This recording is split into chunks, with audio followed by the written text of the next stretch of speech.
Assalamualaikum warahmatullahi taala wabarakatuh. Alhamdulillah, para sahabat yang dirahmati Allah Subhanahu wa taala, saya berada di kawasan Makbaroh Jannatul Mualla dalam rangka ziarah sore hari yang cerah, sungguh indah karunia ilahi Robbi ya, dan kami diirodah olehnya bisa berziarah di kuburan Ma'la ini.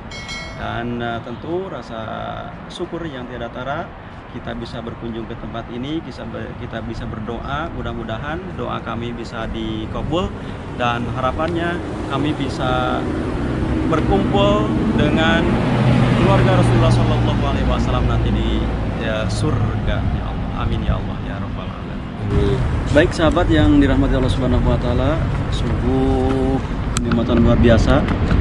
Di sore hari ini kami bisa melaksanakan ziarah dan ziarah ke kuburan Ma'la ya, yang mana di sebelah atas sebagaimana namanya Ma'la itu adalah tanah yang ditinggikan ya.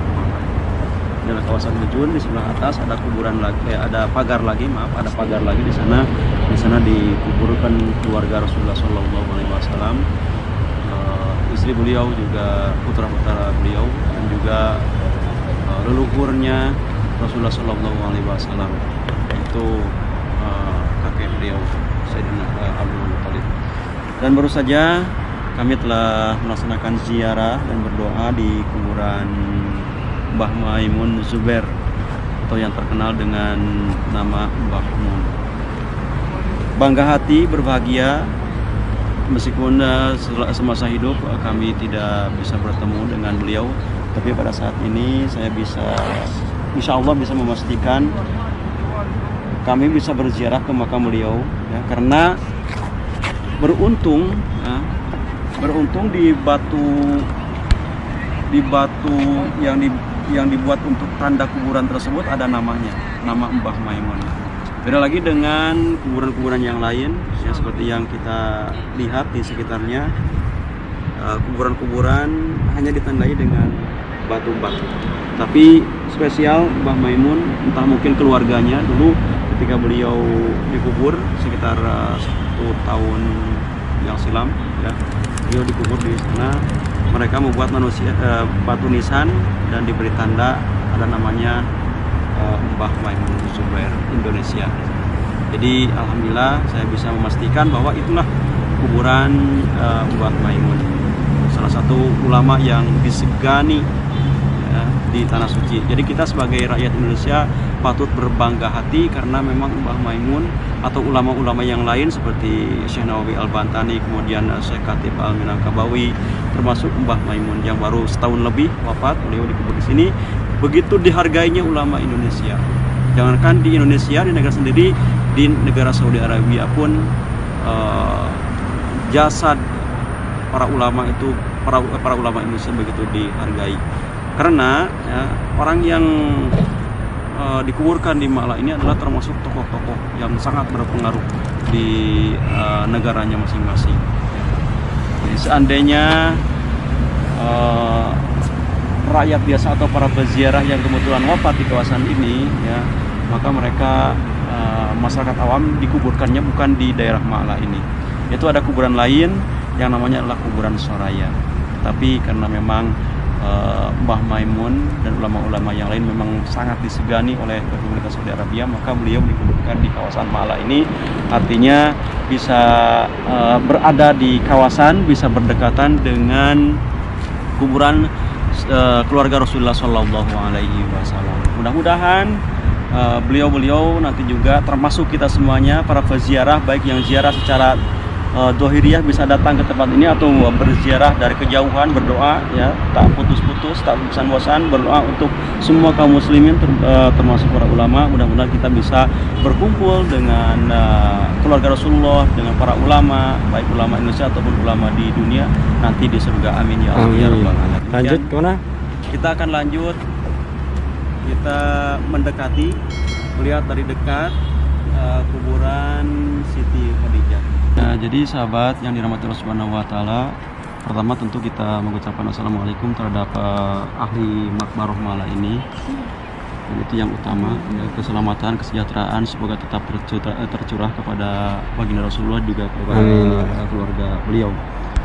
Jadi ini adalah kawasan Ma'la yang utama. Pernah disinilah dikuburkan keluarga Rasulullah Shallallahu Alaihi Wasallam. Tadi juga disebutkan bahwa di antara kuburan yang ada di sini adalah kuburan Sayyidatuna Khadijah, istri pertama Rasulullah Shallallahu Alaihi Wasallam, yang wafat dan dikubur di kawasan ini. Beliau wafat sebelum Rasulullah Shallallahu Alaihi Wasallam hijrah pindah dari Mekah ke Madinah Al-Munawwarah. Selain itu banyak juga keluarga Rasulullah yang dikamufkan di sini. Ada putra-putra beliau, ya, yang putra yang dua namanya adalah Sayyidina Qasim dan Sayyidina Abdullah. Ya. Beliau wafat sejak usia balita, karena itu maka dipendam atau dikuburkan di kawasan ini. Selain itu juga paman beliau, paman Abu Thalib, kemudian kakek beliau, ya, kakek namanya adalah Abdul Muthalib. Itu adalah termasuk leluhur Rasulullah SAW sampai Qusay mungkinnya dikuburkan di daerah ini. Putra dan putri Rasulullah itu ada 6 ya. Ada 7 yang saya ketahui dalam Sirah Nabawiyah, ada 7 putra, dua orang putra dikubur di sini sebagaimana tadi saya sebutkan. Kemudian 4 putri Rasulullah, Siti Zainab, Siti Ummu Kulsum, Siti Ruqayyah dan Siti Fatimah. Mereka itu hidup hingga dewasa, ikut bersama ayahandanya yaitu Rasulullah, ikut hijrah ke Madinah dan mereka membina rumah tangga di sana. Kemudian hingga wafat dan dikuburkan di kuburan Baqi Al-Gharqad di Madinah. Begitupun satu putra Rasulullah dari istri yang bernama Maryah Al-Qibtiyah. Nama putranya adalah Sayyidina Ibrahim. Sayyidina Ibrahim juga wafat di usia balita dan dia dikuburkan di kuburan Baqi Al-Gharqad di Madinah Al-Munawwarah. Insya Allah suatu saat mungkin nanti kita akan bersama-sama berziarah ke kuburan Baqi Al-Gharqad yang ada di Madinah. Sementara sekarang kita berada di kawasan Ma'la yang ada di Makkah Al-Mukarramah. Terima kasih sahabat salam. Mudah-mudahan kita dengan berziarah ke tempat ini jadi suatu iktibar, suatu peringatan, suatu tadabur, ya, bahwa suatu saat kelak nanti sudah dipastikan kita akan mengalami hal sama dengan mereka yang dikubur ini, yaitu kita akan mengalami suatu alam kematian sebagai pintu. Apakah kita akan menuju surga ataukah kita akan menuju neraka? Ya, kita dengan banyak berziarah ini berharap kita bisa berkumpul dengan keluarga Rasulullah Sallallahu Alaihi Wasallam. Amin ya Allah ya Rabbal Alamin. Jadi itu hikmah yang utama dari perjalanan ziarah ini.